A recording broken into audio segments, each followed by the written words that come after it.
सब लोग आ गए. Everyone have come. Arjit, yes. Animesh, Somaya, Kriti, Shubham, Vijay, Taranpreet, Ahmed, Parul, Adil, Snehal, Sakshi, Ayush, Bhavna, Swapnil, Neha, yes. Everyone come. Okay.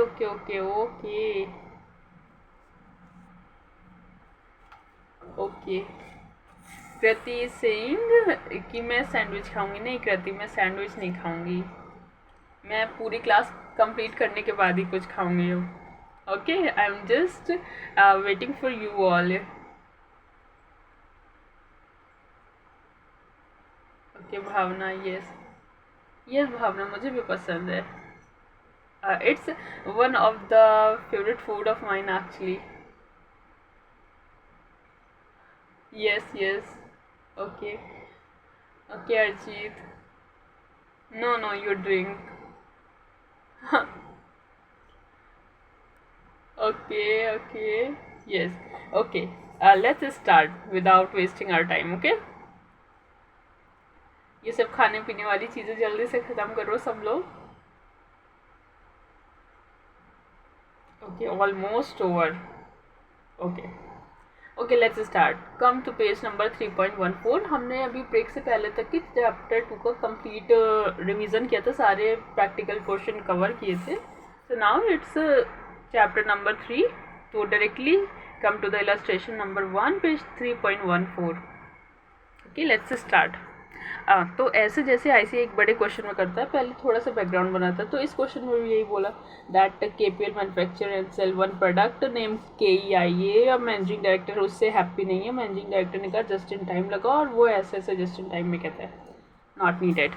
हम directly question पे पहुँचते हैं. Question क्या कहता है, यहाँ से क्वेश्चन स्टार्ट है. KPL is dependent on contractual labor which has efficiency of 95% for its production. 95% efficiency पे काम करता है contractual labor. The labor has to pay for a minimum 4,000 hours per month. Minimum 4,000 hours per month के लिए labour को पे करना ही करना पड़ेगा. जबकि वो कितना प्रोड्यूस करते हैं, वो प्रोड्यूस करते हैं 3,800 आवर्स. ओके, वो 3,800 आवर्स क्यों कैसे आया ये 3,800? 4,000 का 95% करिए, 3,800 आएगा. ओके, तो इनके लेबर जो है वो थोड़े आलसी टाइप के हैं, अबिट लेजी लेबर, और वो 95% एफिशिएंसी पर ही काम करते हैं अपना, उससे ज़्यादा पर नहीं करते. ओके, हाँ यस विजय. एक हम लोग हैं जो 195% पर काम करते हैं. 10 to 5 को ऑफिस है, और हम लोग कितने बजे तक ऑफिस में रहते हैं? या 10 to 8 195% पर काम करते हैं एफिशिएंसी के साथ. या 210% हो गया फिर तो. Okay.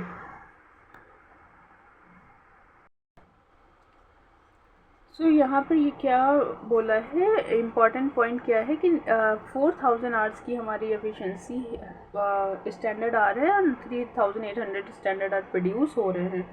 Okay, the next thing is कि हमें उनको ओवर टाइम प्रीमियम पे करना पड़ेगा 45% का. ठीक है. अनदर थिंग इज़ कि अगर हम ओवर टाइम प्रीमियम इनकर नहीं करते हैं तो हमें 70 रुपीज़ पर मंथ की इन्वेंट्री होल्डिंग कॉस्ट इनकर करनी पड़ेगी. इतना क्लियर है? ये मैं मेन जिस्ट आपको क्वेश्चन का बता रही हूँ. अनदर पॉइंट इज़ दैट की डिमांड कितनी, ये डिमांड दी हुई है कि जनवरी में इतने स्टैंडर्ड आर्ट की डिमांड है, and then the demand for each month is given over here. Another following other information. इस पर देखो, थोड़ा ध्यान देना. यहाँ पर एक पॉइंट और आप नोट करो कि अगर हम ओवर टाइम प्रीमियम देंगे तो हम इन्वेंट्री होल्डिंग कॉस्ट इनकर नहीं करेंगे, क्योंकि ओवर टाइम प्रीमियम हम कब देंगे? ओवर टाइम प्रीमियम हम तब देते हैं जब हम प्रोडक्शन एज पर डिमांड करते हैं. प्रोडक्शन एज पर डिमांड का क्या मतलब हुआ? प्रोडक्शन एज पर डिमांड का मतलब हुआ पुल मॉडल. यू रिमेंबर कि हम पुल मॉडल लगाते हैं जब कस्टमर आता है, फिर वो ऑर्डर देता है रिटेलर को, फिर रिटेलर मैन्युफैक्चरर के पास जाता है, फिर डिस्ट्रीब्यूटर के, ऐसे बताया था ना, डिस्ट्रीब्यूटर देन सप्लायर, तो ये कौन सा मॉडल होता है, ये होता है पुश मॉडल, पुल मॉडल। तो अगर हम एज पर डिमांड प्रोड्यूस करेंगे तो हम पुल मॉडल अप्लाई कर रहे हैं। तो पुल मॉडल में यहाँ पर क्या लगेगा, ओवर टाइम प्रीमियम, क्योंकि हमारे जो वर्कर्स हैं वो तो बहुत लेजी से हैं, वो तो ज़्यादा काम करने नहीं वाले, तो हमें उनको एक्स्ट्रा पेमेंट दे के काम करवानी पड़ेगी। ठीक है, तो एक्स्ट्रा पेमेंट हमारी कितनी आई थी, 159.5, इतना पर आवर हम एक्स्ट्रा उनको पे करेंगे, तभी तो वो काम करेंगे ज़्यादा। ठीक है, तो ये हो गया pull model. Another thing is over here 70 per month. 70 per month मतलब होता है inventory holding cost on an average 70 per month हम पे करेंगे। ठीक है, for each standard hour of output. ये कब पे करेंगे, ये पे करेंगे पुश मॉडल में। पुश मॉडल का मतलब होता है हमने इन्वेंट्री बना लिया, हमने डिमांड नहीं देखा, हमने अपनी इन्वेंट्री बना कर रख लिया, और जैसे जैसे डिमांड आती जाएगी वैसे वैसे हम गुड्स को बेचते जाएंगे, गुड्स को सेल आउट करते जाएंगे। ये कहते हैं पुश मॉडल। ठीक है, प्रोडक्ट को धक्का देंगे कस्टमर की तरफ, बना हुआ तो हमारे पास रखा है, प्रोडक्ट को धक्का देंगे, पुश करेंगे, कस्टमर तुम आओ प्रोडक्ट ले जाओ। ठीक है, this is called push model. Clear ना, पुश में धक्का देना मतलब ऐसे धक्का नहीं देते, बट मैंने यही टर्म यूज़ किया था आपको क्लास में बताने के लिए, कॉन्सेप्ट जब मैं समझा रही थी, इसलिए मैंने इसको दोबारा से यहाँ बता दिया, so that you can recall it very easily. So it become 70 per month for each standard hour of output. The next thing is demand दी हुई है, all the production cost are fix and not driven by labour hour work. मतलब labour hour के अलावा और सारी production cost fix हैं, तो उनमें कोई फ़र्क नहीं पड़ने वाला लेबर आवर्स के ऊपर। अनदर थिंग इज़ कि सेल इवनली हो रही, कोई ओपनिंग क्लोजिंग स्टॉक नहीं है, मिनिमम कॉन्ट्रैक्टेड रेट पे करना ही पड़ेगा लेबर को। मिनिमम कॉन्ट्रैक्टेड रेट क्या है, you know, minimum contracted rate is 4000 hours per 4000 hours per month. So let's go into the question. Statement showing inventory holding cost at the current system.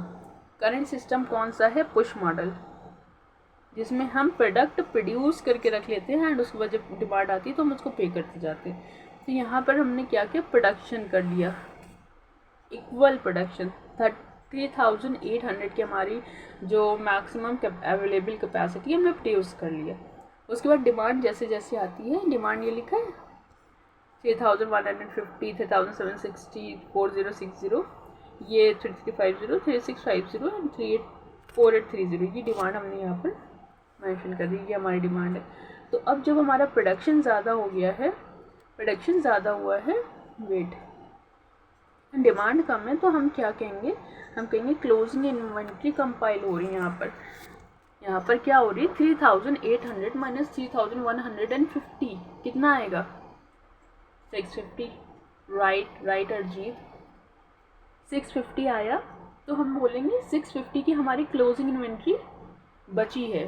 इससे पहले तो हमारी कोई इन्वेंट्री नहीं थी ना, वहाँ पर लिखा था no opening closing stock. Opening plus closing by 2, average inventory opening plus closing by 2 कितना आ रहा है, 650 plus 0 by 2, 325, okay. So the average inventory becomes 325। Inventory holding cost is 70 rupees per hour, तो 325 इंटू 70 करो, yes, Ahmed it will become 22750. Vijay, Ahmed, Taranpreet, yeah, everyone right. 22750. 22750 is the inventory holding cost for the month of January. ठीक है, अब the next thing over here is that मैं colour change करती हूँ कि ये जो क्लोजिंग इन्वेंट्री आई है ये अगले बार की ओपनिंग बनेगी। ठीक है, क्लोजिंग इन्वेंट्री ही आपकी अगली बार की ओपनिंग इन्वेंट्री बनेगी। तो क्लोजिंग इन्वेंट्री क्या बन गई, नेक्स्ट मंथ की ओपनिंग। तो नेक्स्ट मंथ की ओपनिंग प्लस जितनी प्रोडक्शन थी 650 प्लस 3800 माइनस 3760 कितना आया, 690। ठीक है, 690, okay. 650, yes Kriti correct, Diksha yes, Adil, Snehal, everyone correct. 650 plus 3800 minus 3760 equal to 690, correct. तो ये 690 क्या हो गई, ये 690 हो गई हमारी क्लोजिंग इन्वेंट्री। एवरेज इन्वेंट्री कैसे निकालेंगे, opening plus closing by 2, 650 plus 690 by 2, 650 plus 690 by 2 कितना आया, 670, correct correct Parul, correct correct या 650 प्लस 690 बाई 2 670, तो 670 इंटू 70 करो, 670 into 70 46900, correct Utkarsh, correct correct correct correct Jai Shruti, correct. Okay, so it becomes 46900, 46900। तो इन्वेंट्री होल्डिंग कॉस्ट कितनी आ गई, 46900। जनवरी में कितनी आई थी, 22750। सेम यहाँ पर जो ये क्लोजिंग इन्वेंट्री बची 690 की, ये नेक्स्ट मंथ की क्या बन गई, ओपनिंग इन्वेंट्री। और इसको इसी तरह से करके फिर ये जो क्लोजिंग इन्वेंट्री ये नेक्स्ट मंथ की ओपनिंग, फिर 880 नेक्स्ट मंथ की ओपनिंग, फिर 1030 नेक्स्ट मंथ की ओपनिंग। ठीक है, ऐसे करके हम ओपनिंग प्लस क्लोजिंग बाई 2 करके एवरेज इन्वेंट्री निकालेंगे। एवरेज इन्वेंट्री निकालने के बाद इनटू इन्वेंट्री होल्डिंग कॉस्ट करके ये सारी इन्वेंट्री होल्डिंग कॉस्ट निकालेंगे। बहुत सिंपल है, जैसे मैंने आपको ये 2 बताए हैं ऐसे ये सारा भी कर लेना घर पर, बहुत इजी है। ओके, इन्वेंट्री होल्डिंग कॉस्ट आ गई। अब इन सारी इन्वेंट्री होल्डिंग कॉस्ट का टोटल लगाया तो it becomes the total of this inventory holding cost. तो total cost of holding inventory for 6 month कितनी हो गई, 2,56,600, 2,57,600।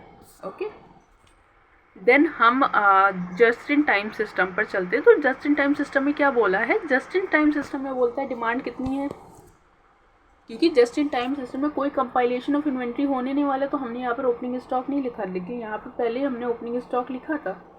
यहाँ पर हम ओपनिंग स्टॉक नहीं लिख रहे, यहाँ पर हम सीधे डिमांड, क्योंकि पहले डिमांड आएगी, पुल है ना, पुल सिस्टम, पहले डिमांड आएगी तब प्रोडक्शन होगा। तो हम क्या करेंगे, पहले डिमांड लिखा। आपको कौन सा एग्जाम में लिखना है बट समझना है, तो इसके लिए मैंने आपको बता दिया कि पहले आपको डिमांड कंसिडर करनी, जितनी डिमांड है हम उतना ही प्रोडक्शन करेंगे, जितनी डिमांड उतना प्रोडक्शन, जितनी डिमांड उतना प्रोडक्शन। ऐसे करके हम पूरा चार्ट एक फॉर्म कर लेंगे। देन नॉर्मल अवेलेबिलिटी, नॉर्मल हमारे पास कितनी अवेलेबिलिटी रहती है, नॉर्मल हमारे पास 3800 की अवेलेबिलिटी है, क्योंकि 95% पर हमारे वर्कर काम कर रहे हैं। तो अब यहाँ पर देखो प्रोडक्शन 3150 का होना है, बट हमारे पास डिमांड अवेलेबिलिटी उससे ज़्यादा है, तो ठीक है हम करा लेंगे, कोई प्रॉब्लम नहीं। यहाँ भी फरवरी में भी 37860 की डिमांड है एंड उससे ज़्यादा के अवेलेबिलिटी है। बट मार्च में क्या है, मार्च में 4060 की डिमांड है, बट हमारा नॉर्मल अवेलेबिलिटी 3800 है। तो फिर हमको यहाँ पर ओवर टाइम कराना पड़ेगा। कितना ओवर टाइम कराना पड़ेगा, 4060 माइनस 3080, साक्षी करेक्ट करेक्ट, 260। मेरे बोलने से पहले ही आंसर दे दिया, 4060 minus 3800, 260, correct correct. So actual over time hours कितने हो गए, actual over time hours becomes 260 divided by, अब ये देखो ये कितना है, ये हमें ओवर टाइम करवाना है। तो हमारे जो वर्कर हैं वो तो 95% पर काम करते हैं, हमको 260 आवर्स का काम कराना है, तो हमको उनको कितने आवर्स काम करवाना पड़ेगा, 260 आवर्स काम अगर हमको चाहिए, 260 स्टैंडर्ड आवर्स चाहिए, उसके लिए हमको उनको 100% पर काम करवाना पड़ेगा। और अभी वो कितने में करते हैं, वो 95 पर काम करते हैं, वो कितने पर करते हैं, वो 95 पर काम करते हैं। तो 260 डिवाइडेड बाय 95 इंटू 100 करो, 260 डिवाइडेड बाय 95 इंटू 100 कितना आया, या 2 डिजिट में अप्रॉक्स बता दो, 273.68, यस 273.68, ये रहा 273.68। ओके, ये हो गया actual over time, actual over time. अब हम ओवर टाइम का प्रीमियम कितना पे करेंगे, ओवर टाइम की चार्जेस कितने पे करेंगे, हम ओवर टाइम की चार्जेस निकाले थे ना 110 प्लस 45%, 159.5, यस। तो 273.68 इंटू 159.5 कितना आता है, 43651.96 आता है। तो उसको 436 43,652 कर दो, ठीक है। बस जैसे ये मार्च को निकला ऐसे ही ये जून का भी निकलेगा, क्योंकि देखो अप्रैल में भी अवेलेबिलिटी के अंदर है 3650 भी 3800 के अंदर है, बट जून में 4830 की प्रोडक्शन डिमांड है एंड जो नॉर्मल अवेलेबिलिटी है वो 3800। तो एक्सेस कितना आया 1030 डिवाइडेड बाय 95%, 95 इंटू 100 कितना आया 1084.21, उसमें 159.50 अप्रॉक्स बता दूँ राउंड ऑफ करके। Okay yes yes yes yes yes yes Arijit, इसको 95% इसलिए करेंगे क्योंकि हमारे वर्कर्स 95% पर काम करते हैं। हम अगर 1030 स्टैंडर्ड आवर हमें काम करवाना है तो हमें उनसे 95% पर नहीं 100% पर काम करवाना पड़ेगा, इसके लिए हम लोग ने इसको 95% से डिवाइड किया है, ठीक है। 1084.21 ठीक है। तो ओवर टाइम प्रीमियम कितना हो 1084.21 इंटू 159.5 172,931। या ये आंसर किसी ने पहले दिया था, जय ने आंसर दिया था। गुड, अच्छा लग रहा है मुझे कि आप सब पार्टिसिपेट करें और ऐसे करना भी चाहिए, सबको आंसर देना चाहिए, because the purpose of this session is to make you super interactive in the activities participating over here. Yeah so another thing is total over time payment. Total over time payment कितना होगा, this plus this 216,583 Sakshi correct, 216,583 is the correct answer. So total saving कितनी हुई, total saving होगी देखो यहाँ पर inventory holding cost under current system कितनी लग रही 257,600 एंड यहाँ पर ओवर टाइम पेमेंट 216,583। तो इन दोनों के बीच का डिफरेंस कितना है 41017, पारुल करेक्ट 21017, ठीक है। तो ये बन गया saving in just in time system. 41017 becomes the saving in just in time system. Okay, 41017 correct. So ये पूरा क्वेश्चन यहाँ पर एंड होता है and it was very interesting ना कि पहले हमें क्या किया था। देखो एक बार इस क्वेश्चन को रिकॉल करते हैं, इतना बड़ा क्वेश्चन आएगा नहीं, बस अगर छोटा सा पार्ट इसका आएगा तो आएगा, मतलब ये अगर पूछा भी गया तो फॉर एग्जाम्पल 1 मंथ के लिए पूछ लिया जाएगा, 6 मंथ के लिए नहीं पूछेगा इतना लंबा, क्योंकि ये टाइम टेकिंग प्रोसेस होता है काफ़ी। किसी भी 1 मंथ के लिए 2 मंथ के लिए क्वेश्चन आ जाएगा तो आपको उसको बना लेना पड़ेगा रफ में, और जो करेक्ट आंसर होगा उसको MCQ मार्क कर देना, दैट्स इट। तो यहाँ पर क्या बोला, inventory holding cost under current system कितनी आई थी हमारी 257,800, और अंडर फुल मॉडल हमारी कितनी आई थी 216,853। 216,853 की वजह से जो हमारी सेविंग हुई वो कितनी हुई 41017, इतनी हमारी सेविंग हुई थी, ठीक है। Okay, so this is the completion of this question. Another question जल्दी करते हैं। और क्या, अभी इतनी जल्दी थोड़ी छोड़ूंगी, अब आराम से बैठ के पढ़ते हैं। कहाँ जाना आपको, कहीं जाना है क्या? हाँ तो बस क्या है, पढ़ते हैं। Kriti yes, OEE।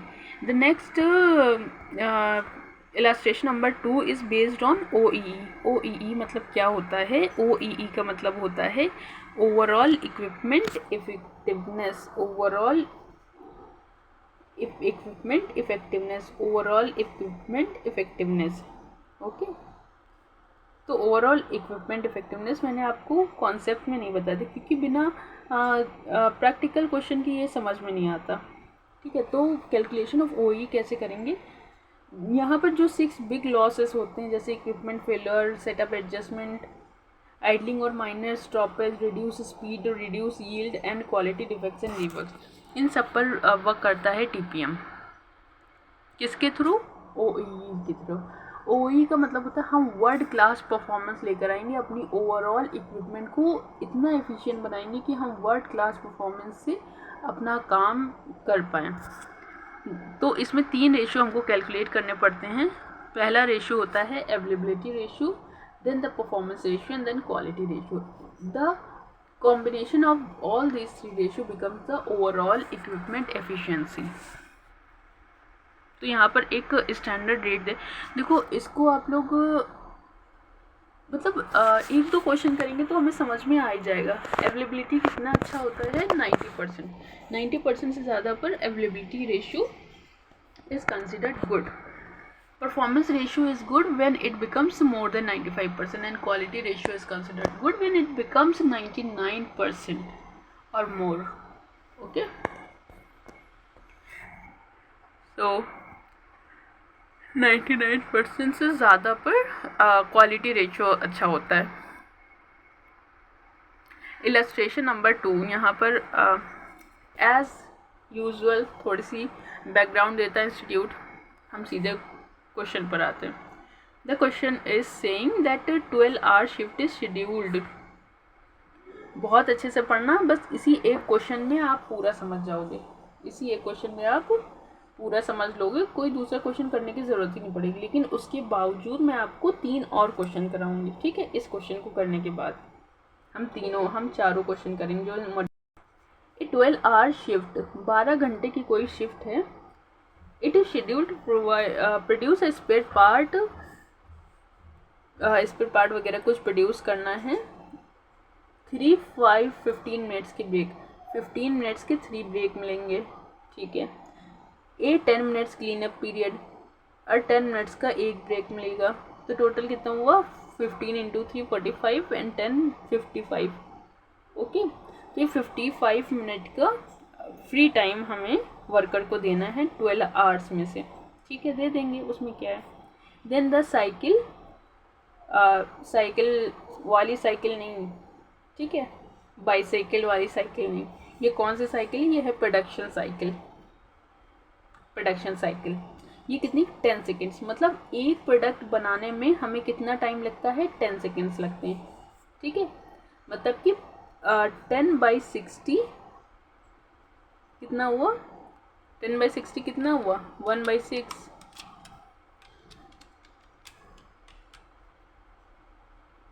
0.16667%, ठीक है। इतना टाइम हमें लगता है एक प्रोडक्ट को बनाने में पर minute. Okay, then the next part is spare part manufacture. कितने पार्ट हमने मैन्युफैक्चर किए 3360। हमने 3360 स्पेयर पार्ट मैन्युफैक्चर किए, 75 का स्क्रैप चला गया, मतलब इतने प्रोडक्ट 75 प्रोडक्ट खराब हो गए, 75 units of product. Then unplanned down time, कुछ ऐसी एक्टिविटी भी हुई होंगी जिसकी वजह से हमारा जो प्लान्ड डाउन टाइम था, प्लान डाउन टाइम कितना था 55 मिनट। हमने बोला था कि 15-15 मिनट के 3 बार आपको ब्रेक देंगे एंड 10 मिनट्स का 1 ब्रेक देंगे, मतलब 55 मिनट्स का हम आपको टोटल ब्रेक देंगे।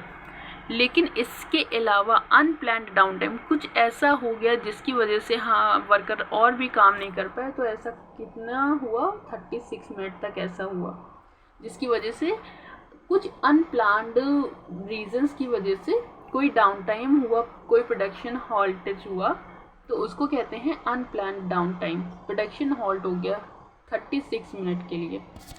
मैं देखो OEE को थोड़ा स्लो जाऊंगी क्योंकि OEE ईजिली MCQ का पार्ट बन सकता है, ये एग्ज़ाम में कभी भी आपको पूछ सकते हैं, यही उठाकर यही क्वेश्चन कहिए आपको आ जाए सीधे, इसलिए मैं इस पर थोड़ा सा स्लो जाऊंगी। तो ये क्वेश्चन आप अपने सामने खुला रखिएगा एंड हम सोल्यूशन करते हैं। तो सबसे पहले बोला कि सोल्यूशन में प्लान्ड प्रोडक्शन टाइम कितना है, हमने कितना टाइम प्लान किया था।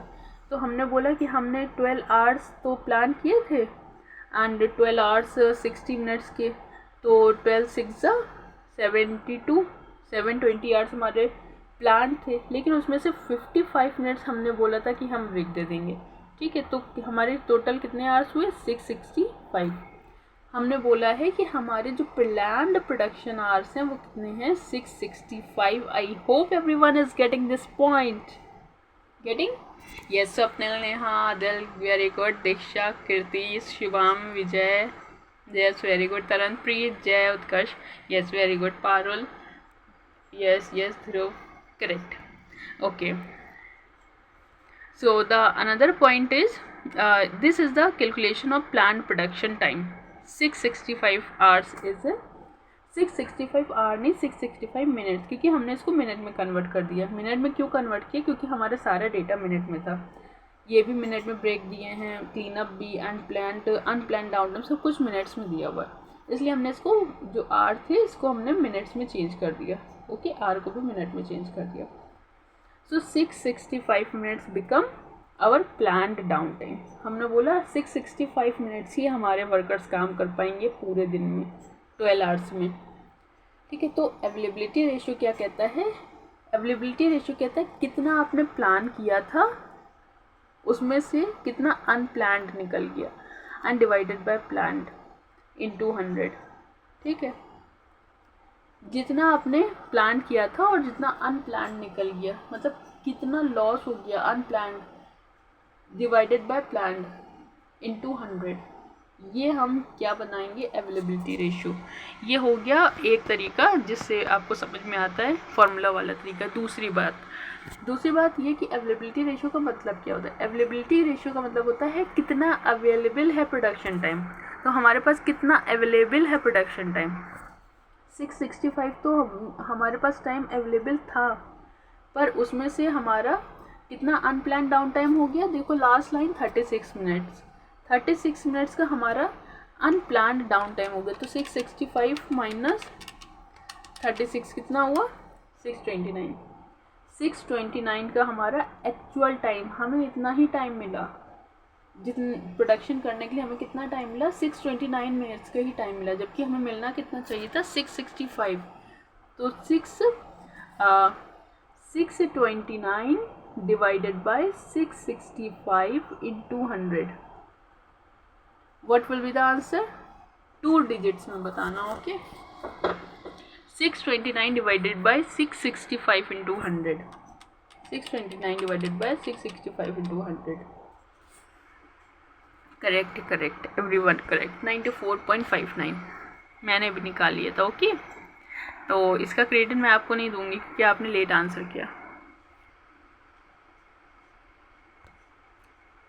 तो टोटल इसका कितना आया? 94.59 अवेलेबिलिटी रेशियो। देन हम क्या निकालेंगे? दूसरा रेशियो कौन सा था? दूसरा रेशियो था परफॉर्मेंस रेशियो, और उसके बाद क्या है? Quality ratio. तो परफॉर्मेंस रेशियो निकालेंगे। परफॉर्मेंस का क्या मतलब होता है कि हमारी परफॉर्मेंस कैसी रही है। ठीक है, हमने कैसा परफॉर्म किया, तो वो कैसे पता करेंगे? तो पता करेंगे कि हमारे पास स्टैंडर्ड टाइम कितना था और हमने एक्चुअल में कितना टाइम लिया इनटू 100। तो ये आ गया हमारा परफॉर्मेंस रेशियो। ठीक है, कैसे निकाला? Standard divided by actual into 100। तो स्टैंडर्ड टाइम हम कैसे कैलकुलेट करेंगे? स्टैंडर्ड टाइम कैलकुलेट हम करेंगे कि हमें कितने एक्चुअल प्रोडक्ट हमें कितने प्रोड्यूस करने थे। हमें 3360 एक्चुअल प्रोडक्ट प्रोड्यूस करने थे। साइकिल टाइम कितना था? 10 सेकेंड्स। 10 सेकेंड्स था, तो 10 डिवाइडेड बाय 60, क्योंकि हमें इसे मिनट में लाना है। तो 3360 इंटू 10 बाई 60 कितना आया? करेक्ट पारुल, 560। ओके, 560। अहमद तरीन, शिर्ती करेक्ट, ध्रुव करेक्ट, आदिल करेक्ट, यस समैया करेक्ट, अनिमेश करेक्ट, भावना करेक्ट, अरजीत करेक्ट, आयुषी, साक्षी, स्नेहल, यह सब करेक्ट। तो 560 मिनट्स यहाँ पर आया। ठीक है, ये देखो स्टैंडर्ड टाइम हमने कितना लिया? 560। एक्चुअल में हमको एक्चुअल टाइम हमने स्टैंडर्ड टाइम रिक्वायर्ड कितना टाइम हमको लेना चाहिए था? हमको लेना चाहिए था 560 आवर्स, क्योंकि हमने जो हमारे स्टैंडर्ड टाइम है वो 10 सेकेंड्स का है। ठीक है, तो 3360 प्रोडक्ट बनाने में हमें 10 सेकेंड्स के हिसाब से पर मिनट कितना होना चाहिए? 560। This is correct, this is clear to everyone. Actual time हमने कितना लिया, हमने एक्चुअल टाइम लिया 629 मिनट्स। अभी मैंने आपको कैलकुलेट कराया था 665 डिवाइड माइनस 36 629। तो हमें स्टैंडर्ड टाइम कितना लेना चाहिए था 560, हमने कितना टाइम लिया 629 इंटू 100, ये आई हमारी परफॉर्मेंस। हमने ऐसा परफॉर्म किया है, this is our report card, ठीक है, अवर रिजल्ट ऑफ प्रोडक्शन। हमें कितना टाइम लेना चाहिए 560 मिनट, लेकिन हमने कितना लिया 629 मिनट सेम यूनिट प्रोड्यूस करने के लिए, ठीक है। तो हमारी परफॉर्मेंस कितनी आई 89.03। Yes everyone correct, 89.03। Then the quality ratio, quality का मतलब कि हमारी क्वालिटी कैसी है प्रोडक्शन की। तो गुड यूनिट्स कितनी है डिवाइडेड बाय टोटल यूनिट्स कितनी, तो हमारी 75 यूनिट स्क्रैप थी ना, यस 75 यूनिट स्क्रैप थी और 3360 हमने प्रोड्यूस किया। तो 3360 माइनस 75 कितना होता है, 3360 माइनस 75 कितना होता है 3285। 3285 हमारी गुड यूनिट्स हैं और हमने टोटल यूनिट्स कितनी प्रोड्यूस करनी थी 3360। 3285 हमारी गुड्स यूनिट है और हमें 3380 प्रोड्यूस करनी थी। करेक्ट करेक्ट, बिल्कुल करेक्ट, बिल्कुल करेक्ट पारुल, बिल्कुल करेक्ट। 3285 डिवाइडेड बाय 3360 इंटू 100, ये हो गया हमारा क्वालिटी रेशो कि हमने कितनी क्वालिटी प्रोवाइड की। तो हमने कितनी क्वालिटी प्रोवाइड की, हमने 97.77% की क्वालिटी प्रोवाइड की।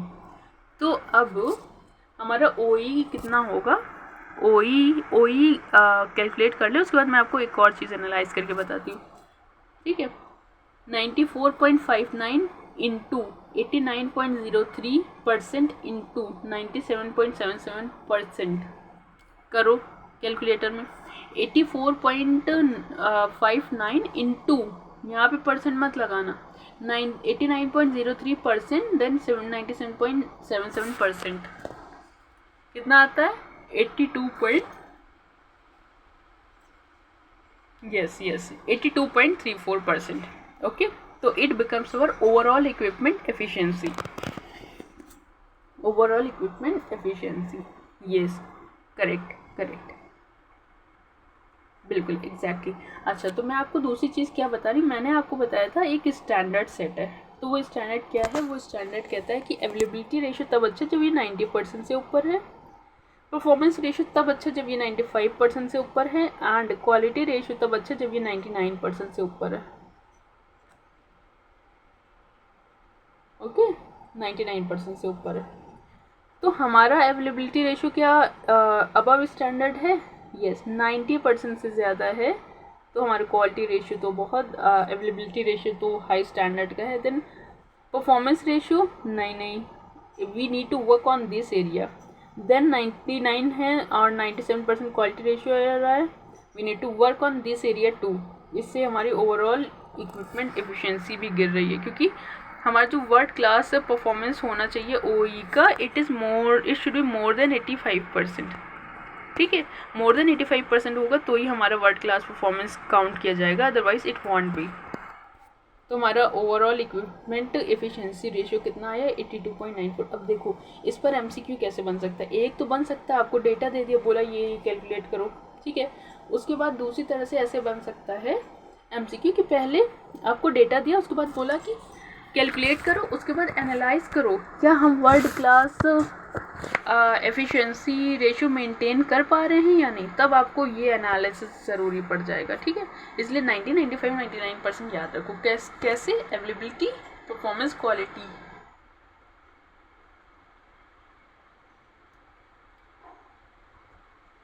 हाँ, तो इसको भी याद रख लो, इसको इंटरचेंज मत करो। देखो ABCD में सबसे पहले A आता है, इसको हटाते हूँ, ABCD में सबसे पहले A आता है, हाँ, फिर क्या आता है परफॉर्मेंस P, फिर क्या आता है Q,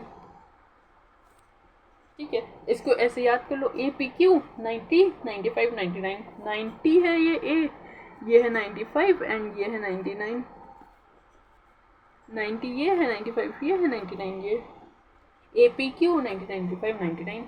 दिस इज शॉर्टकट, आपको ऐसे बहुत इजीली याद हो जाएगा, ठीक है। इसको लिख लो कोड में कहीं पर साइड में छोटा छोटा लिख लो कि APQ 1995-99, although it is written in your module, क्योंकि मॉड्यूल तो ओवरऑल है, इसमें सब कुछ लिखा हुआ है, बट स्टिल एक बार लिख लोगे ना तो वो चीज़ दिमाग में आ जाएगी, क्योंकि इसका साइकोलॉजिकल रीज़न, अगर आप कोई चीज़ लिखते हो तो वो चीज़ आपके लिए समझना और करना बहुत आसान हो जाता है। सो हम चलते हैं अपने नेक्स्ट क्वेश्चन की तरफ। नेक्स्ट क्वेश्चन क्या है? It's a case scenario. What it is? It's a case scenario. तो ये जल्दी जल्दी हो जाएगा। यहाँ पर क्या बोला? यहाँ पर इन्होंने बहुत सारी ज्ञान दिया हुआ है। डर्बी ग्रे ये है, लीडिंग मैन्युफैक्चरर है लेदर बैग का, ये सब कुछ बताया हुआ है। काम की बात क्या है? काम की बात ये है कि आपको फीडबैक कस्टमर ने दिया है to measure existing performance in the area.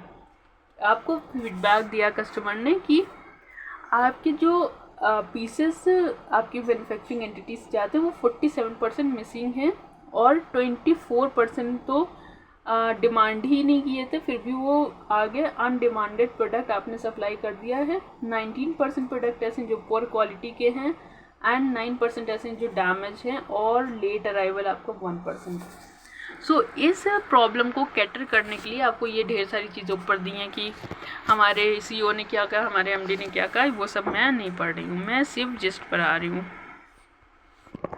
यहाँ पर बोले मैनेजिंग डायरेक्टर ने 6 सिग्मा इम्प्लीमेंटेशन को बोला है to reduce the number of sales return using DMAIC method.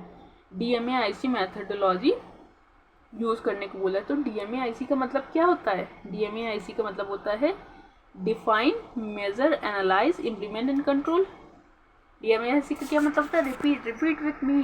Define, measure, analyse, implement and control. Define, measure, analyse, implement and control. Yes Adil, correct. तो सबसे पहले क्या होता है? डिफाइन।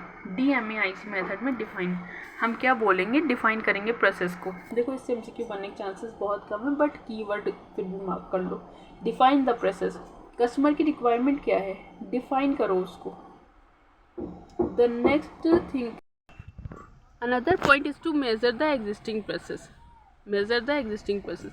पहले हमने डिफाइन कर लिया, यहाँ पर हम एग्जिस्टिंग प्रोसेस को मेज़र कर रहे हैं। हमारी एग्जिस्टिंग प्रोसेस कैसी है उसको मेज़र करने को कहते हैं कि हमारी एग्जिस्टिंग प्रोसेस को मेज़र करना है। The another point is that analyse करना है। What is the root cause of the problem? What is the root cause of the problems? ठीक है, रूट कॉज क्या है?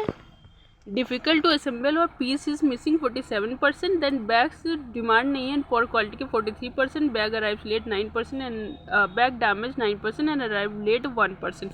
सो ये वो पार्ट है जो आपके क्वेश्चन से मैच कर गया। ठीक है, आपको इसी पार्ट पर फोकस करना है। जो मैंने ऊपर आपको 5 पॉइंट्स क्वेश्चन में मार्क करा है, बस वो देखना सबसे लास्ट लाइन में और उसके बाद ये पढ़ लेना। That's it. उसके बाद आपको जो another thing you need to consider upon is to improve.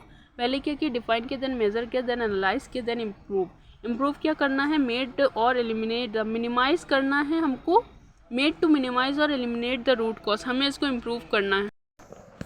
यहाँ पर बोला है कि मिनिमाइज करना है और eliminate the root cause of the problem. You have to make a improvement process on it and cost of making the improvement need to be considered. Okay, and for making improvement you need to consider the aspect of production packaging which could be improved.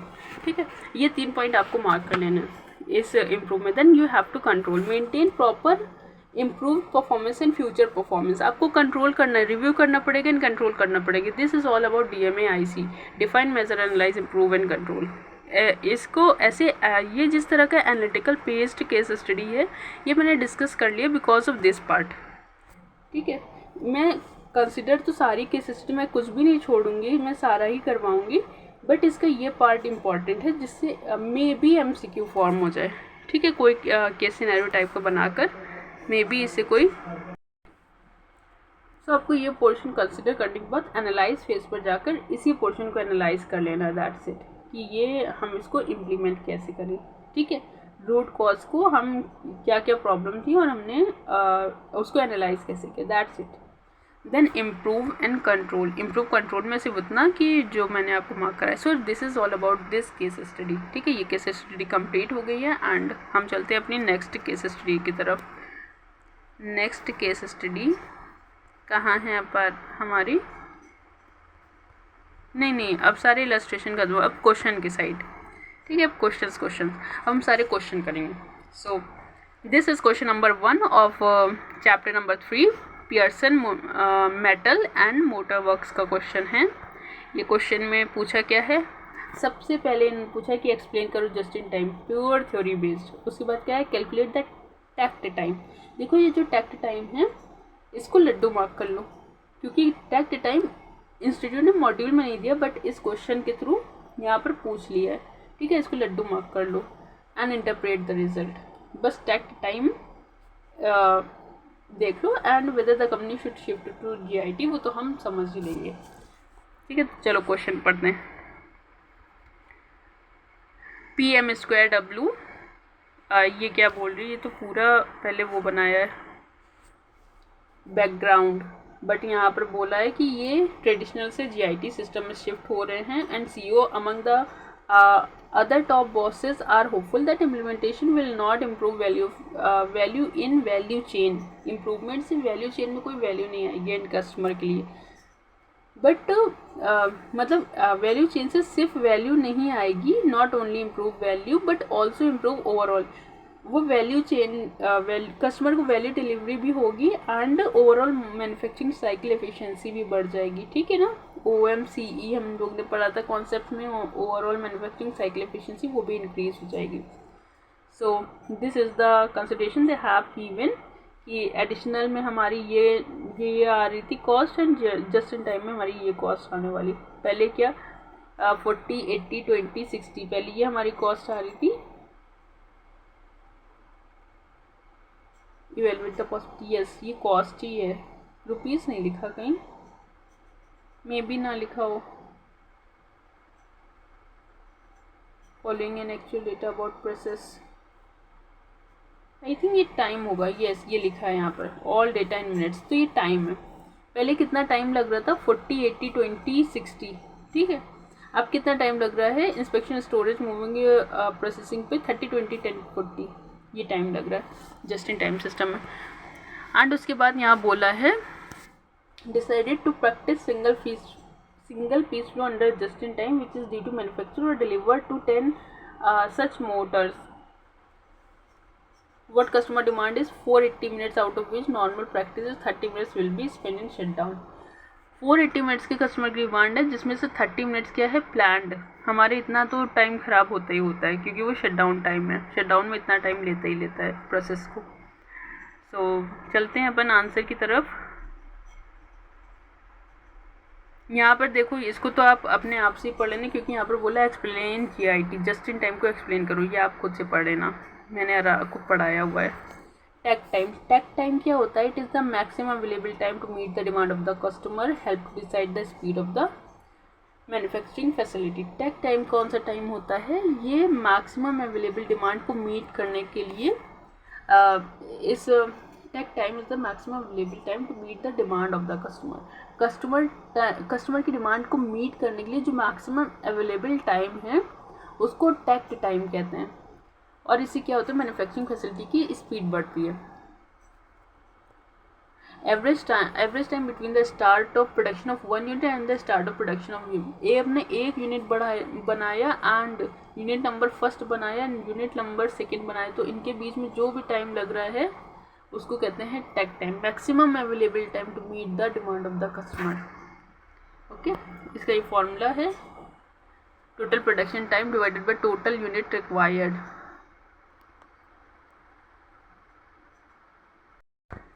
यहाँ पर बोला है कि available production time for the production is कितना है 480 minutes, जिसमें से 30 minute shutdown time है, तो नेट अवेलेबल टाइम कितना है 480 मिनट्स। अब हमको क्या करना है, उतने टाइम में 10 यूनिट्स बनानी है, उतने टाइम में 10 यूनिट्स बनानी है, तो per unit maximum available time कितना हुआ 45 मिनट्स, ठीक है। Maximum available time per unit कितना हुआ 45 मिनट्स। यस, हाँ आप सबको तो सब समझ आ रहा है, मुझे दिख रहा है। दीक्षा, पहले मैं बोलने से पहले आंसर किया दीक्षा ने। यस करती, शुभम, विजय। यस, तो 45 minutes is the actual quantity, a maximum time that is available to meet the demand of the customer 45 minutes. ये टैग टाइम आ गया. देन उसका इंटरप्रिटेशन क्या है? इंटरप्रिटेशन ये है कि कस्टमर डिमांड कितनी है 10 units. To calculate the takt time, हमारा जो टैग टाइम है वो 45 minutes. Then process must be set to produce 1 unit for every 45 minutes throughout the time available. अब प्रोसेस को इसकी अकॉर्डिंग सेट करो कि 1 यूनिट बनने में 45 मिनट से ज़्यादा ना लगे.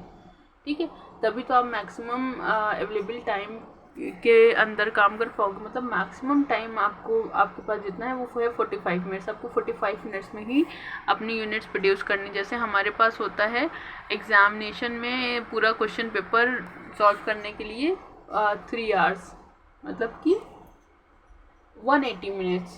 तो 180 मिनट्स में हमको पूरे अपना पेपर सॉल्व करना होता है. वो है maximum available time to solve my examination paper. ठीक है, वैसे ही यहाँ पर है 45 minutes maximum available time to meet the customer demand. This is the interpretation of takt time. देन इन्होंने बोला कि एडवाइस करो focus on shifting to just in time. तो प्रोसेस साइकिल एफिशिएंसी का क्या होता है formula? Value added time divided by cycle time. Mark it as laddoo. Yes, Arijit कह रहे हैं मैम क्वेश्चन में भी लड्डू है. हाँ बिल्कुल, हर जगह लड्डू ही लड्डू है. मैंने बहुत से लड्डू आपके लिए दिए, पूरे थाल सजा के दिए लड्डुओं का. What will you give me in return? Will you also give me laddoo? हाँ, बट मैं तो इतना मीठा खाऊंगी नहीं. अच्छा, चॉकलेट वाले लड्डू. You mean Ferrero Rocher. Good good good, very good Arijit. I will wait for. कितने मार्क्स लाओगे? ओके, अरजीत का कहना है कि वो 80+ लेकर आएंगे एंड वो फेरो रोजर गिफ्ट करेंगे. ओके, बट मुझे कुछ नहीं चाहिए. मेरे लड्डू, ये छोटे छोटे लड्डू रख लो, बट इसे खा के और एग्ज़ाम में चले जाना. You will pass and that will be sufficient for me. Okay, that will be sufficient for me. तो यहाँ पर क्या हुआ? Advice on shifting to GIT, just in time में शिफ्ट हो गए. आई मीन अभी हमें एडवाइस करना है कि हम जस्ट इन टाइम में कैसे शिफ्ट होंगे. तो यहाँ पर क्या होता है? सिर्फ वैल्यू एडेड एक्टिविटीज़ इंक्लूड की जाती है. इस पॉइंट को मार्क कर लो. तो process cycle time value added divided by cycle time. ठीक है, चलो देखते हैं यहाँ पर. Inspection time, storage, moving, processing, total कितना हुआ? टोटल कितना हुआ? आंसर दो.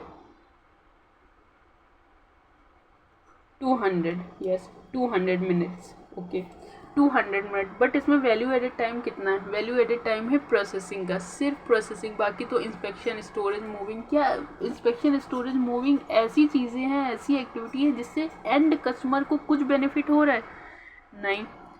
एंड कंज्यूमर को आपके इंस्पेक्शन, स्टोरेज एंड मूवमेंट से कोई फ़र्क नहीं पड़ रहा. उसको कोई वैल्यू एडिशन नहीं हो रहा. आपको उसको वैल्यू एडिशन हो रहा है प्रोसेसिंग. जब आप प्रोसेसिंग करेंगे तभी उसका गुड्स बनकर तैयार होगा. फिनिश गुड्स तभी बनकर तैयार होगा जब आप प्रोसेसिंग करेंगे. So processing is the value added activity. Great great great great Ahmed. So processing is the value added activity. Cycle time is 200 minutes. Cycle time कितना है? 200 मिनट्स.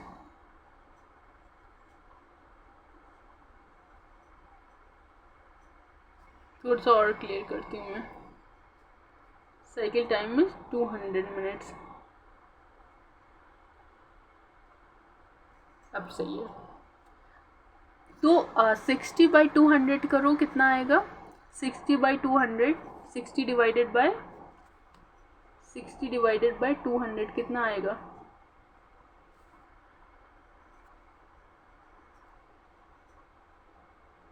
60 divided by 200, 30%. ग्रेट. देखो सब लोग आंसर करो. ये एक आध आंसर आएंगे, मुझे अच्छा नहीं लगा. कैलकुलेटर क्यों नहीं चला रहे हो? हाँ तुम लोग चलो सब आंसर करो. कृति मैक्सिमम आंसर करती है. नहीं, सब लोग आंसर करो. 30। ओके, तो 30% यहाँ पर प्रोसेस साइकिल एफिशिएंसी से आप लोग आंसर करेंगे, वरना मैं लाइव सेशन नहीं लूँगी, मैं आपको रिकॉर्डेड में सेंड कर दूँगी जो जो आंसर नहीं करेगा। ओके, लाइव का मतलब है super interactive practice session. You have to be very interactive in this practice session. It is the required portion of this practice session actually. ठीक है, तो 30% यहाँ पर क्या आ गई, प्रोसेस साइकिल एफिशिएंसी. यस, हाँ अब सही है. इतने आंसर आने चाहिए at least. Just in time system, just in time system में जब हम आए तो हमारा टोटल कितना है, 30 20 10 40, मतलब कि कितना हुआ, 100 मिनट्स हो गए टोटल हमारे 100 मिनट्स से लगने. एंड वैल्यू एडिशन कितना हो रहा है, वैल्यू एडेड टाइम कितना है, 40, ये प्रोसेसिंग टाइम. ओके, तो 40/100 कितना हुआ, 40 डिवाइडेड बाई 100, 40%, ऑब्वियसली 40% हुआ. ओके, तो यहाँ पर आया ये 30%, यहाँ पर आया 40%. तो प्रोसेस साइकिल एफिशिएंसी इंक्रीज हो रही है जस्ट इन टाइम में, इम्प्रूव हो रही है. तो हम क्या कहेंगे, हम कहेंगे it is advantageous to shift in just in time system, क्योंकि आपकी प्रोसेस साइकिल एफिशिएंसी इंक्रीज हो रही है, प्रोसेस साइकिल एफिशिएंसी इम्प्रूव हो रही है. ये हो गई पूरी एडवाइस. ठीक है, advice on shifting to GIT. Shift हो जाइए because you will have a good process cycle efficiency. तो ये पूरा क्वेश्चन कंप्लीट हो गया यहाँ पर. ठीक है, क्वेश्चन नंबर 2 पर चलते हैं. क्वेश्चन नंबर 2 क्या कह रहा है, क्वेश्चन नंबर 2 एक बहुत ही अच्छा क्वेश्चन है और बहुत बड़ा क्वेश्चन है. इस तरह का क्वेश्चन जनरली पूछा नहीं जाता, बट MCQ का पार्ट नहीं बन सकता, बट फिर भी हम करके तो सब कुछ जाएंगे, तो उसी लिए इसको भी करेंगे. ये थोड़ा एक लेंथी क्वेश्चन है. अच्छा, ओके, समझने की कोशिश करना. ठीक है, अरे तो एक काम करो, ये वाले चैप्टर पूरा कर लो, फिर ऑफ लेते हैं. ठीक है, अदरवाइज़ मैंने सोचा था कि आज 4th चैप्टर तक मैं कंप्लीट करा दूँगी. आप लोग को जाना है, हाँ ठीक है, बट कल बहुत लंबा टाइम लूँगी.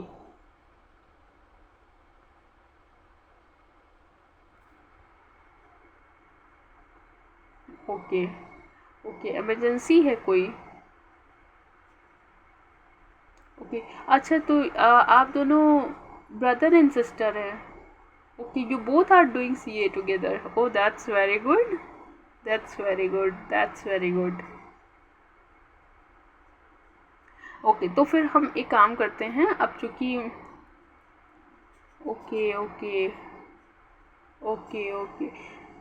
ओके ठीक है, तो ऑफिस जाना है. ठीक है, प्रिपेयर अकॉर्डिंगली. एंड इसका रिमेनिंग सेशन हम इवनिंग में रख लें, इवनिंग में नहीं टाइम मिलेगा. ओके, चलिए फिर आगे के कल पढ़ाई करते हैं.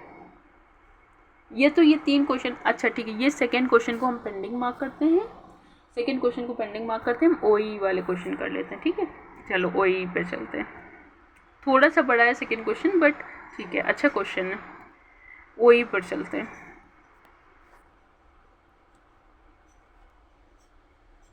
क्या यस, एक्चुअली गॉट इट, मैं समझ गई आप लोग की. इसलिए कल से बिल्कुल ऑन टाइम रहना, बिल्कुल डिले मत करना. ओके, कोई बिल्कुल ऑन टाइम रहना. हम ज़्यादा से ज़्यादा क्वेश्चन कवर करने की कोशिश करेंगे. चलो ठीक है, ये हम OE का क्वेश्चन करते हैं. यहाँ पर क्या है, 2 शिफ्ट 9 आवर्स की for 6 days in a week. कितनी है, 2 शिफ्ट है 9 आवर्स की for 6 days in a week. Okay, and lunch break is 30 minutes. Lunch break कितना है, 30 मिनट्स का.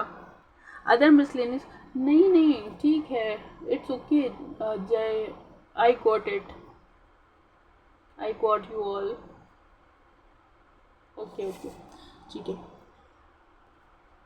लंच ब्रेक 30 मिनट्स का, other miscellaneous break up to 15 minutes. Okay, तो ये क्या है, ये बोला है कि टोटल 2 शिफ्ट 9 आवर्स की for 6 days in a week and lunch break is 30 minute and other miscellaneous break 15 minute. The following details are collected for the last 4 weeks by the TPM team for one of the following equipment. Total 2 shift में काम हो रहा है, 9 hours की shift है and 6 days in a week. ठीक है, इतना काम हो रहा है. और ये lunch break and other miscellaneous break ये है प्लान्ड टाइम, मतलब 45 मिनट्स का रेस्ट देना है इनको। इट्स ओके, ये भी ठीक है। ओके एंड प्रिवेंटिव मेंटेनेंस के लिए भी आपको 15 मिनट्स पर शिफ्ट देना है, ठीक है, ये भी दे देंगे। 45 minutes plus 15 minutes, good. 45 plus 15 60, 60 plus का हमारा प्लान्ड डाउन टाइम है। 60 मिनट्स का कितना है हमारा प्लान्ड डाउन टाइम है। तो यहाँ पर क्या हो रहा है, 9 आवर्स की पूरी शिफ्ट हो रही है, एक 9 आवर्स की, 9 आवर्स इंटू 60 मतलब कि 540 मिनट्स की एक शिफ्ट हो रही है। उसमें आपको प्लान्ड डाउन टाइम कितना मिल रहा है, प्लान्ड डाउन टाइम है आपका 60 मिनट, 45 प्लस 15 60 मिनट। तो टोटल प्लान्ड प्रोडक्शन टाइम कितना हुआ, प्लान्ड प्रोडक्शन टाइम कितना हुआ 480 मिनट्स, कितना हुआ 480 minutes. Planned production time will be 480 minutes. Okay, so the next point is, इतना समझ में आया कि प्लान प्रोडक्शन टाइम कितना है 480 मिनट्स, याद रखना भूलना मत। अब यहाँ पर बोला है कि setup changes 14 hours total, 2 shift के लिए आपके सेटअप चेंजेस कितने लग रहे हैं 14 आवर्स। पार फिलर कितनी है 4 hours and standard cycle time per piece दिया हुआ है यहाँ पर। Okay, it's okay. और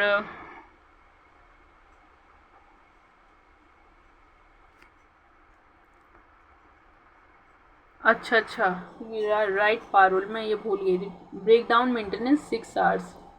okay, breakdown maintenance 6 hours and यहाँ पर देखो 6 आवर टोटल, ठीक है, 14 आवर टोटल, 4 आवर टोटल। ये टोटल क्यों लिखा है, टोटल इसलिए लिखा है क्योंकि यहाँ पर ये किसके लिए है, ये है 2 शिफ्ट के लिए, किसके लिए 2 शिफ्ट के लिए, और हमको क्या लेना है, हमको 1 शिफ्ट के लिए लेना है। तो हम कितना लेंगे 14 प्लस 6 प्लस 14 20 प्लस 4 24 है 2 शिफ्ट के लिए, तो 1 शिफ्ट के लिए कितना होगा 12 होगा, डिवाइडेड बाई 2 करेंगे 12 होगा, 1 शिफ्ट के लिए 12 आवर्स। ठीक है, ठीक है, चलो फिर standard cycle time per piece दिया, नंबर ऑफ पार्ट प्रोड्यूस पर शिफ्ट दिया है एंड यहाँ पर पार्ट्स एक्सेप्टेड पर शिफ्ट। इट्स ओके, कर लेते हैं अपन। चलो आंसर पे चलते।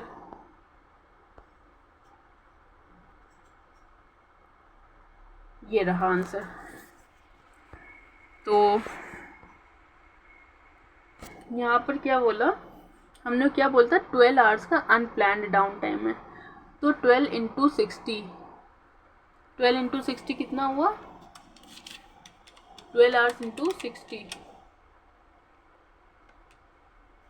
कितना हुआ 720। इट्स ओके, ठीक है। अब यहाँ पर क्या बोल रहा है, इन्होंने बोला कि कितनी शिफ्ट हैं, पर शिफ्ट हम कैलकुलेट करेंगे ना, तो कितनी शिफ्ट हैं 6 शिफ्ट, 6 डेज हैं, उसमें 2 शिफ्ट लगती हैं और 4 वीक है, 1 मंथ में 4 वीक्स होते हैं, तो टोटल शिफ्ट कितनी हुई 48 शिफ्ट हो गई। टोटल शिफ्ट कितनी हुई 48 शिफ्ट हो गई। तो बोल रहे हैं यहाँ पर प्लान्ड मेंटेनेंस 6 आवर्स का ये था, सेटअप मेंटेनेंस 6 आवर्स का, पावर फेलर 6 आवर्स का, इंटू 60 मिनट्स होते हैं ना, ये 6 आवर्स का है breakdown maintenance and 14 hours का है, और ये 4 आवर्स का है। इसको 60 से मल्टीप्लाई कर दो, ये आ गया टोटल टाइम अनप्लान्ड, उसको divided by 48 number of shift से हम डिवाइड कर देंगे, तो कितना आ जाएगा 30 मिनट्स, लॉस पर मिनट 30, लॉस ऑफ शिफ्ट पर minute 30। Okay, planned production time कितना है, देखो ओई के क्वेश्चन है 4 क्वेश्चन है, एक इलस्ट्रेशन है और 3 क्वेश्चन है, तो इसको एकदम लिख कर करना। यस सर अनप्रीत, इसको एकदम लिख कर करना, ठीक है, क्योंकि इसके ऊपर एमसीक्यू बनने के बहुत ज़्यादा चांसेस, छोटे क्वेश्चंस होते हैं और थोड़े से टेक्निकल होते हैं, तो अगर आप ये कर लेंगे it will give you an edge over others, क्योंकि लोग क्या करते हैं ओई को छोड़कर चले जाते हैं, और अगर एग्जाम में आ गया तो फिर बहुत अच्छा हो जाएगा आपके लिए, you will be able to do it in a very appropriate manner. तो यहाँ पर टोटल टाइम 560 आवर्स, प्लान्ड कितना हुआ ये 60 आवर्स, तो हमने निकाला था प्लान प्रोडक्शन टाइम 480। तो अवेलेबिलिटी रेशियो कितना हुआ 480, जितना हमारे पास अवेलेबल है माइनस जितना हमारा टाइम अनप्लान डाउन टाइम में गया डिवाइडेड बाय 480, ये आ गया हमारा अवेलेबिलिटी रेशियो 93.75। ठीक है। The next point is actual production 120 units पर शिफ्ट इनटू स्टैंडर्ड टाइम, कितना हुआ 14 3 42, 420 आवर्स 420 मिनट्स 14 इंटू 3 42, तो ये कितना हुआ 420 मिनट्स। 420 मिनट्स हमारे पास स्टैंडर्ड टाइम है एंड एक्चुअल टाइम कितना है 480 माइनस 30 450।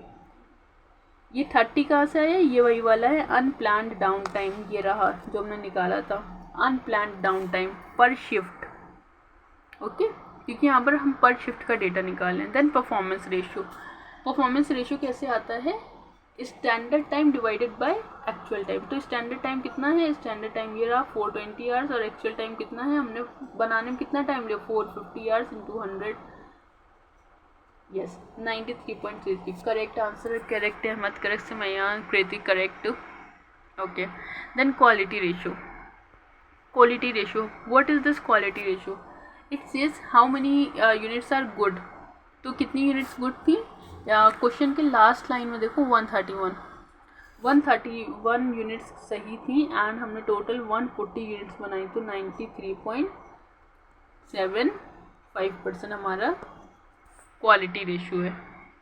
ओके, क्वालिटी रेशियो कितना है 93.75। अब wait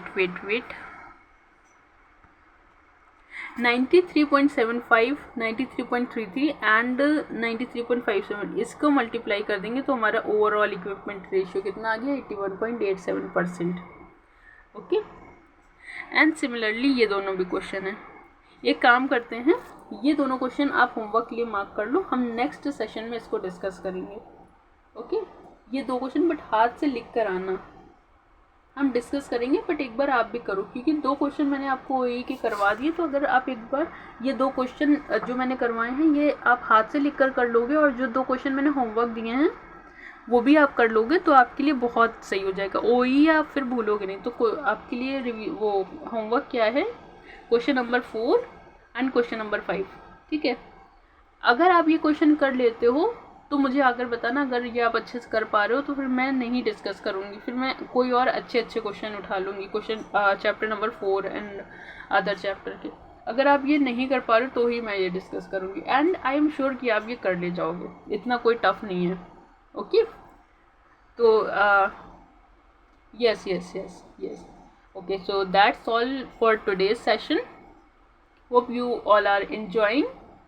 yes, okay, go to your work, go to your office or wherever you are going, but कल बिल्कुल टाइम पर आना, ठीक है। अगर टाइम पर नहीं आओगे तो हमारा सेशन डिले हो जाएगा, please consider that too. Okay, all the very best, या have a good day, okay, bye.